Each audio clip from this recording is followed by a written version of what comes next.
आज है 6 मार्च 2026 दिन शुक्रवार। आइए जानते हैं आज दिन भर भारतीय बाजार में क्या हुआ। बाजार बंद होने के बाद किन स्टॉक को लेकर बड़ी खबरें आई हैं जिन पर निवेशकों को नजर रखनी चाहिए। अगर आपको वीडियो अच्छी लगे तो इसको लाइक जरूर कर दीजिए।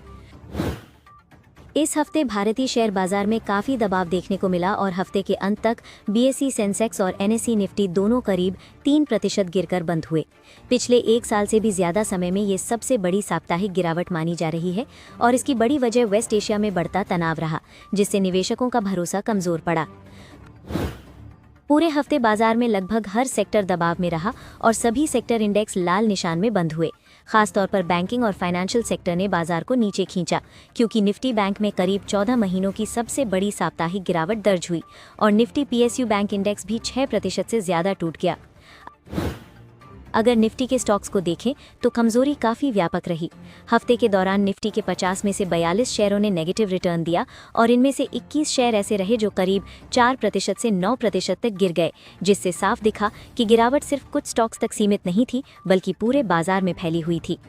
शुक्रवार को भी बाजार में बिकवाली का दबाव बना रहा और सेंसेक्स करीब 1097 अंक गिरकर 78,919 पर बंद हुआ, जबकि निफ्टी 315 अंक टूटकर 24,450 पर आ गया। इस गिरावट के बाद निफ्टी फिर से 24,500 के अहम स्तर के नीचे फिसल गया, जो निवेशकों के लिए चिंता का संकेत माना जा रहा है। इस गिरावट में सबसे बड़ा दबाव बैंकिंग शेयरों से आया। निफ्टी बैंक इंडेक्स एक ही दिन में 1273 अंक गिरकर 57,883 पर बंद हुआ और ये अप्रैल 2025 के बाद इसकी सबसे बड़ी एक दिन की गिरावट रही। एचडीएफसी बैंक और आईसीआईसीआई बैंक जैसे बड़े बैंकिंग शेयरों की कमजोरी ने पूरे बाजार को नीचे खींचने का काम किया। बड़ी कंपनियों के साथ साथ मिड कैप शेयरों में भी कमजोरी साफ नजर आई। मिड कैप इंडेक्स करीब 399 अंक गिरकर 57,393 पर बंद हुआ और बाजार की चौड़ाई भी नेगेटिव रही, यानी जितने शेयर बढ़े उससे ज्यादा शेयर गिरे। कुछ खास शेयरों की बात करें तो पीबी फिनटेक करीब 3% गिर गया, क्योंकि ब्लॉक डील विंडो में करीब 48.40 लाख शेयरों की बड़ी डील हुई, जिसकी कुल वैल्यू लगभग 695 करोड़ रुपए रही। ऐसे बड़े ट्रांजैक्शन अक्सर शेयर में अस्थायी दबाव बना देते हैं। मिड कैप सेगमेंट में अशोक लेलैंड, गोदरेज प्रॉपर्टीज और एचपीसीएल जैसे शेयर करीब 4% तक टूट गए। वहीं नाइका के शेयर भी 2% से ज्यादा गिर गए, क्योंकि ब्रोकरेज मक्वारी ने इस स्टॉक में करीब 18% तक गिरावट की आशंका जताते हुए सतर्क रहने की सलाह दी। हालांकि पूरे बाजार में गिरावट के बीच डिफेंस सेक्टर ने अलग ही मजबूती दिखाई।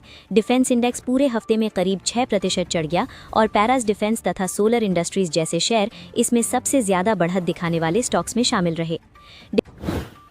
डिफेंस सेक्टर की एक और खबर ये रही कि डीसीएक्स सिस्टम्स को हिंदुस्तान एरोनॉटिक्स से करीब 68 करोड़ रुपए का नया ऑर्डर मिला।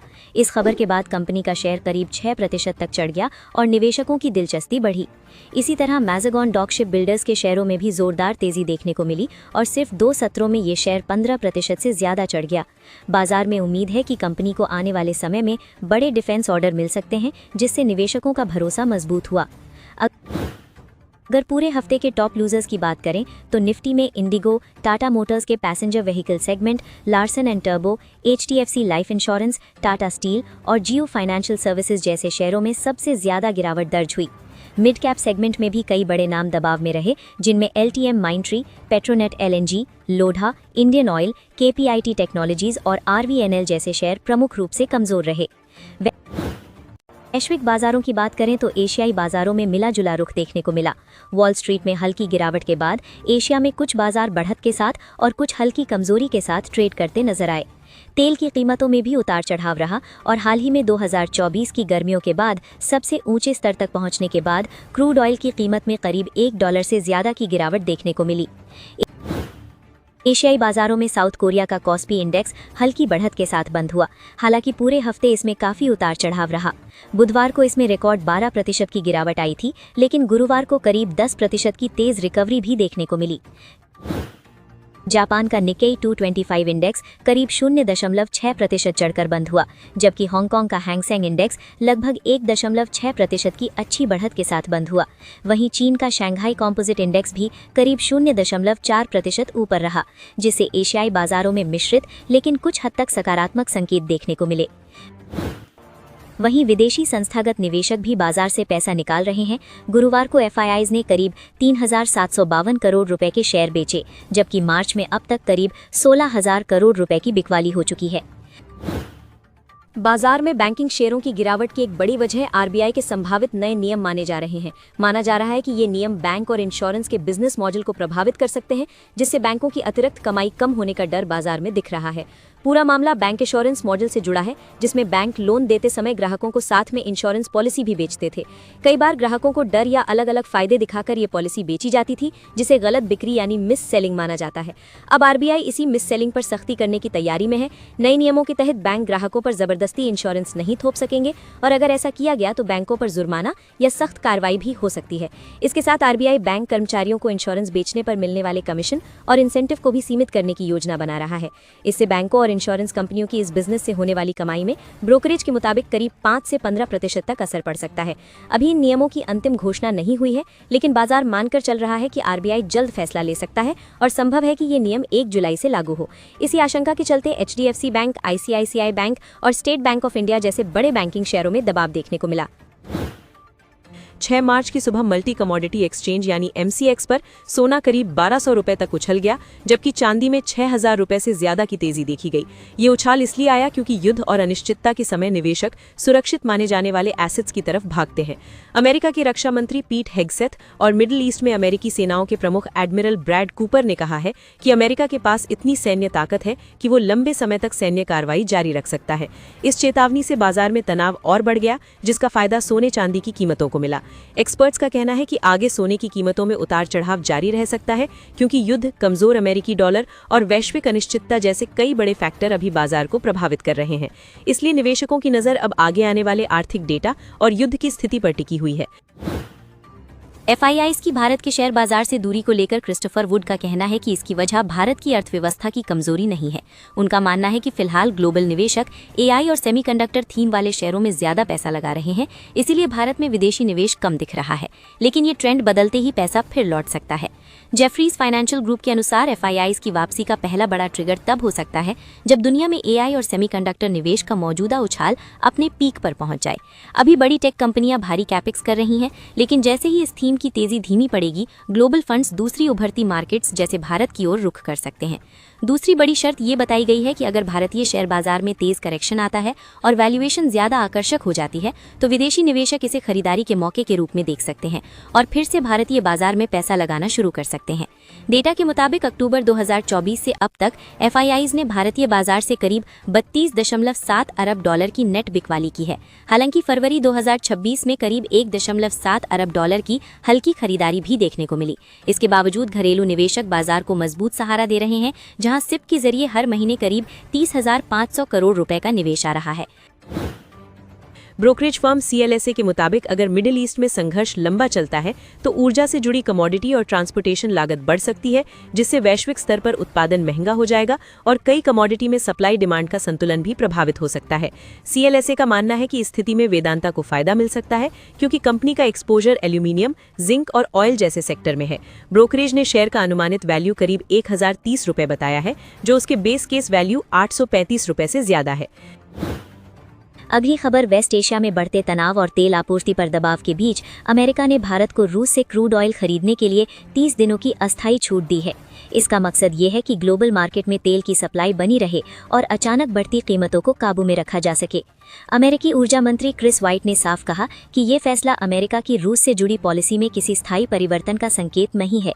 ये सिर्फ मौजूदा हालात को संभालने और अंतर्राष्ट्रीय तेल बाजार को स्थिर रखने के लिए उठाया गया एक अस्थायी कदम है। अमेरिका ने भारत की रिफाइनरियों से ये भी कहा है कि जो रूसी तेल पहले से समुद्र में मौजूद है उसे खरीद लिया जाए। अमेरिकी ट्रेजरी सचिव स्कॉट बेसेंट के मुताबिक ये छूट सिर्फ उन्हीं तेल खेपों पर लागू होगी जो पहले से रास्ते में हैं, ताकि बाजार में सप्लाई बनी रहे और कीमतों में भारत को रूस से मिलने वाला कच्चा तेल आमतौर पर अलग अलग समुद्री रास्तों से आता है और ज़्यादातर मामलों में इसे स्ट्रेट ऑफ हॉर्मुज से होकर गुजरने की ज़रूरत नहीं पड़ती। रूस के बाल्टिक सी, ब्लैक सी और सुदूर पूर्व के बंदरगाहों से तेल टैंकर निकलते हैं और अलग अलग समुद्री मार्गों से सीधे भारतीय बंदरगाहों तक पहुंच जाते हैं। सबसे आम रास्ता यह है कि रूस के पश्चिमी बंदरगाहों से निकलने वाले तेल टैंकर स्वेज कैनाल से होकर गुजरते हैं और फिर अरब सागर के रास्ते भारत पहुंचते हैं। ये रास्ता अपेक्षाकृत छोटा और तेज माना जाता है, इसीलिए बड़ी मात्रा में रूसी तेल इसी मार्ग से भारत आता है। वहीं दूसरी तरफ वेस्ट एशिया में बढ़ते तनाव के बीच कतर के ऊर्जा मंत्री साद अल काबी ने बड़ी चेतावनी दी है। साद अल काबी कतर के ऊर्जा मंत्री होने के साथ साथ कतर एनर्जी के प्रमुख भी हैं और उन्होंने कहा है कि अगर खाड़ी क्षेत्र से तेल निर्यात बाधित हुआ तो कच्चे तेल की कीमतें बढ़कर लगभग $150 प्रति बैरल तक पहुंच सकती हैं, जिससे दुनिया की अर्थव्यवस्था पर दबाव बढ़ सकता है। ब्रिटिश अखबार फाइनेंशियल टाइम्स को दिए इंटरव्यू में उन्होंने बताया कि मौजूदा संघर्ष तेल की सप्लाई चेन के लिए बड़ा खतरा बन सकता है। उनका कहना है कि युद्ध जल्दी खत्म हो जाए, लेकिन तेल उत्पादन, शिपमेंट और डिलीवरी जैसे पूरे सिस्टम को सामान्य होने में कई हफ्तों से लेकर महीनों तक का समय लग सकता है। उन्होंने ये भी कहा कि अगर तनाव लंबे समय तक जारी रहा तो खाड़ी क्षेत्र के कई बड़े तेल निर्यातक देशों को अपनी एनर्जी शिपमेंट रोकनी पड़ सकती है। ऐसे हालात में ग्लोबल बाजार में तेल की सप्लाई कम हो जाएगी, जिससे कीमतों में तेज उछाल आ सकता है और ऊर्जा आयात पर निर्भर देशों की लागत काफी बढ़ सकती है। अगली खबर, अब रेलवे सेक्टर में बड़ा बदलाव देखने को मिल सकता है, क्योंकि सरकार अपनी दो प्रमुख इंफ्रास्ट्रक्चर कंपनियों आयरकॉन और आरवीएनएल के संभावित मर्जर पर विचार कर रही है। अगर ये विलय होता है तो रेलवे इंफ्रास्ट्रक्चर सेक्टर में एक बहुत बड़ी और मजबूत सरकारी कंपनी तैयार हो सकेगी, जो बड़े प्रोजेक्ट्स को ज्यादा तेजी और क्षमता के साथ पूरा कर सकेगी। इस संभावित मर्जर को देखते हुए रेल मंत्रालय ने पब्लिक एंटरप्राइजेस सिलेक्शन बोर्ड से आयरकॉन के नए चेयरमैन और मैनेजिंग डायरेक्टर के चयन की प्रक्रिया को फिलहाल टालने का अनुरोध किया है। माना जा रहा है कि अगर दोनों कंपनियों का विलय आगे बढ़ता है तो मैनेजमेंट स्ट्रक्चर भी बदल सकता है, इसीलिए अभिनियुक्ति प्रक्रिया को रोकने की बात कही गई है। इस खबर का असर शेयर बाजार में तुरंत देखने को मिला। मर्जर की चर्चा सामने आते ही आयरकॉन के शेयरों में करीब 11% तक की तेज उछाल आ गई, जबकि आरवीएनएल के शेयर भी 4% से ज्यादा चढ़ गए, क्योंकि निवेशकों को उम्मीद है कि मर्जर से संसाधनों का बेहतर इस्तेमाल होगा और बड़ी रेलवे प्रोजेक्ट्स को पूरा करने की क्षमता भी बढ़ेगी। राजेश एक्सपोर्ट्स का शेयर भारी दबाव में है। जो शेयर 2023 में करीब 820 रुपए तक पहुंचा था, वह अब गिरकर 120 रुपए के नीचे आ गया है। 6 मार्च को भी तेज बिकवाली के कारण शेयर करीब 5% गिरकर 118.86 रुपए पर लोअर सर्किट में बंद हुआ, जिससे निवेशकों की चिंता बढ़ गई है। कंपनी दुनिया की बड़ी गोल्ड रिफाइनिंग कंपनियों में गिनी जाती है और इसकी सालाना रिफाइनिंग क्षमता करीब 2400 टन है। बेंगलुरु मुख्यालय वाली ये कंपनी ज्वेलरी मैन्युफैक्चरिंग, एक्सपोर्ट और शुभ ज्वेलर्स जैसे रिटेल ब्रांड के जरिए कारोबार करती है। साथ ही 2015 में स्विट्जरलैंड की वेलकैम्बी का अधिग्रहण भी कर चुकी है। शेयर में गिरावट की बड़ी वजह कंपनी की कमजोर फाइनेंशियल परफॉर्मेंस मानी जा रही है। लंबे समय में ऑपरेटिंग प्रॉफिट करीब -25.19% CAGR से घटा है और कंपनी का ROE सिर्फ करीब 0.8% है, जिससे निवेशकों को रिटर्न को लेकर भरोसा कम होता दिख रहा है। जेम्स और ज्वेलरी सेक्टर में सुस्ती भी शेयर पर दबाव बढ़ा रही है। साथ ही टेक्निकल संकेत जैसे मैकडी और बॉलिंजर बैंड्स भी बेरिश ट्रेंड दिखा रहे हैं, जिसके कारण कई बार शेयर में लोअर सर्किट लग चुका है और बिकवाली लगातार जारी है। एक्सपर्ट्स का मानना है कि जब तक कंपनी के फाइनेंशियल प्रदर्शन में स्पष्ट सुधार नहीं दिखता, तब तक शेयर। सिद्धारमैया के नेतृत्व वाली कर्नाटक सरकार 16 साल से कम उम्र के बच्चों के लिए सोशल मीडिया पर रोक लगाने की योजना बना रही है। सरकार का कहना है कि बढ़ते मोबाइल और सोशल मीडिया इस्तेमाल से बच्चों पर पड़ रहे नकारात्मक असर को रोकने के लिए ये कदम उठाया जा सकता है। मेटा, जो फेसबुक, इंस्टाग्राम और व्हाट्सएप जैसे प्लेटफॉर्म चलाती है, ने इस प्रस्ताव पर चेतावनी दी है। कंपनी का कहना है कि पूरी तरह प्रतिबंध लगाने से बच्चे असुरक्षित और अनियंत्रित वेबसाइट्स या ऐप्स की तरफ जा सकते हैं। मार्क जकरबर्ग की कंपनी मेटा का सुझाव है कि सोशल मीडिया पर सीधे बैन लगाने की बजाय ऐसे कानून बनाए जाएं जिनसे माता-पिता को ज्यादा अधिकार मिले, यानी माता-पिता तय कर सकें कि उनके बच्चे कौन सा ऐप डाउनलोड और इस्तेमाल कर सकते हैं। कर्नाटक सरकार ने अप्रैल 2026 से शराब की कीमत तय करने वाले पुराने सिस्टम को खत्म करने का फैसला किया है। अब बियर और शराब बनाने वाली कंपनियां अपने प्रोडक्ट की कीमत खुद तय कर सकेंगी, जबकि अभी तक अंतिम रिटेल कीमत सरकार तय करती थी। सिद्धारमैया ने बजट में घोषणा की कि अब एक्साइज ड्यूटी अल्कोहल इन बेवरेज सिस्टम के आधार पर तय होगी, यानी किसी पेय में जितनी ज्यादा अल्कोहल होगी उस पर उतना ज्यादा टैक्स लगेगा और साथ ही प्राइस स्लैब को 16 से घटाकर 8 कर दिया जाएगा। सरकार इस नई नीति को एकदम से लागू करने के बजाय अगले 3 से 4 साल में चरणबद्ध तरीके से लागू करेगी। साथ ही शराब की सप्लाई पर नजर रखने के लिए ब्लॉकचेन ट्रैकिंग और जियो फेंस्ड ई-लॉक जैसी टेक्निक का इस्तेमाल किया जाएगा, जबकि 2026-27 के लिए एक्साइज से 45,000 करोड़ रुपए राजस्व का लक्ष्य रखा गया है। सन टीवी नेटवर्क लिमिटेड ने वित्त वर्ष 2025-26 के लिए ₹1.25 प्रति शेयर का अंतरिम डिविडेंड घोषित किया है। कंपनी के हर ₹5 फेस वैल्यू वाले शेयर पर 25% डिविडेंड दिया जाएगा, जिसे बोर्ड ऑफ डायरेक्टर्स की बैठक में मंजूरी मिली है। अल्ट्राटेक सीमेंट ने जयंत दुआ को 1 अप्रैल 2026 से मैनेजिंग डायरेक्टर डिजिग्नेट नियुक्त किया है। वो 1 जनवरी 2027 को केसी झावर की जगह कंपनी के नए मैनेजिंग डायरेक्टर का पद संभालेंगे, जबकि इस खबर के बाद शेयर करीब 1.82% गिरकर 12,064 रुपए पर आ गया। HDFC सिक्योरिटीज के platform HDFC sky trading platform में ऑटो ऑर्डर स्लाइसर फीचर दिया गया है, जो बड़े F&O ऑर्डर को एक्सचेंज की फ्रीज लिमिट के अनुसार अपने आप छोटे छोटे ऑर्डर में बांट देता है, जिससे ट्रेडर्स को मैनुअली ऑर्डर स्प्लिट करने की जरूरत नहीं पड़ती। टाटा पावर ने भारत में रूफटॉप सोलर और इलेक्ट्रिक वाहन चार्जिंग कारोबार को तेजी से बढ़ाने के लिए सेल्स फोर्स के साथ साझेदारी की है। इस प्लेटफॉर्म के जरिए AI आधारित वर्कफ्लो लागू किए जाएंगे, जिससे ऑपरेशंस की निगरानी बेहतर होगी, फैसले तेजी से लिए जा सकेंगे और ग्राहकों व पार्टनर्स को बेहतर डिजिटल अनुभव मिल सकेगा। सेबी ने म्यूचुअल फंड निवेशकों की सुरक्षा बढ़ाने के लिए नया वॉलंटरी डेबिट फ्रीज फीचर शुरू किया है। इसके तहत निवेशक अपने फोलियो को लॉक कर सकेंगे, जिससे तब तक कोई भी यूनिट डेबिट नहीं होगी जब तक फोलियो अनलॉक ना किया जाए। ये सुविधा 30 अप्रैल से लागू होगी और ये दोनों तरह के फोलियो डिमैट और non demat statement of account पर उपलब्ध रहेगी। इसका मकसद डिजिटल धोखाधड़ी या अनाधिकृत ट्रांजैक्शन से निवेशकों की होल्डिंग को सुरक्षित रखना है। शुरुआती चरण में फोलियो लॉक करने की सुविधा MF सेंट्रल प्लेटफॉर्म के जरिए उपलब्ध होगी। ये केवल उन्हीं निवेशकों के लिए होगी जिनका KYC पूरा है और जिनका वैध ईमेल और मोबाइल नंबर सिस्टम में रजिस्टर है।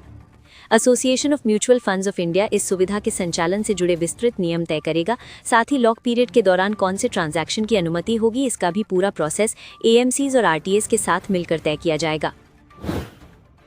इस वीडियो का निष्कर्ष समझे तो इस हफ्ते भारतीय शेयर बाजार पर भारी दबाव रहा और BSE सेंसेक्स और NSE निफ्टी करीब 3% गिरकर बंद हुए।